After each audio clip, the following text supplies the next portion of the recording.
દરેક મેડિકલ અને પેરામેડિકલ મિત્રો માટે એક પોર્ટલ છે જ્યાં આપણે રજિસ્ટર કરાવીએ તો છે ને આપણને ઘણું બધું બેનિફિટ રહેતો હોય છે. જેમ કે એક યુનિક આઈડી બનતું હોય છે, તેમજ આપણને ટેલિકન્સલ્ટેશન તેમજ અલગ અલગ જે મેડિકલ ફિલ્ડના લોકો છે, પેરામેડિકલ ફિલ્ડના લોકો છે, તેમની જોબ માટે તેમજ આપણે કહી શકાય કે અલગ અલગ જગ્યા પર ઇન્ટરવ્યૂ માટે પણ આપણો સીધા કોન્ટેક્ટ કંપનીઓ અને હોસ્પિટલો કરી શકતી હોય છે.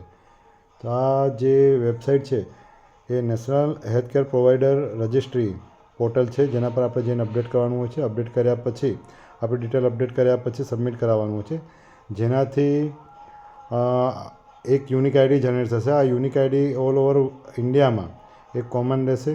એ યુનિક આઈડી દ્વારા બીજી હોસ્પિટલ, બીજી કંપની જે હોય, જે પ્રોફેશનલ હેલ્થકેર સાથે જોડાયેલા છે, એવા લોકો આપણો કોન્ટેક્ટ પણ કરી શકે છે. તેમજ આપણું ઓનલાઈન જે કહી શકાય કે ટેલિમાર્કેટિંગ છે કે ટેલિમેડિસિન કન્સલ્ટેશન છે, તેના માટે પણ એ બેનિફિટ છે. તો મિત્રો, national healthcare provider registry portal જે છે, જેના પર તમે આજે તમારું રજિસ્ટ્રેશન કરાવેલું, આ રજિસ્ટ્રેશન મેડિકલ, ડેન્ટિસ્ટ, આયુર્વેદિક અને હોમિયોપેથિક અને નર્સિંગ સ્ટાફ પણ કરાવી શકે છે. અને એ યુનિક આઈડી તમારું ઇન્ડિવિજ્યુઅલ બનતું હોય છે, જે એક પરમેનન્ટ યુનિક આઈડી હોય છે, જેનું ખાસ ધ્યાન રાખવું. અને એ યુનિક આઈડી સાથે તમે જે ફોર્મ ભરતી વખતે જે માહિતી આપી હશે, એ માહિતી દ્વારા લોકો તમારો કોન્ટેક્ટ કરી શકશે. ગવર્મેન્ટ પણ કોન્ટેક્ટ કરી શકે છે. તેમજ અમુક નવી સ્કીમ આવેલી છે, અમુક બાબતો જે નવી છે, જે તમારી ફિલ્ડ સાથે, તમારી ડિગ્રી સાથે જોડાયેલી છે, જેની ઇન્ફોર્મેશન પણ તમને મળી રહેશે.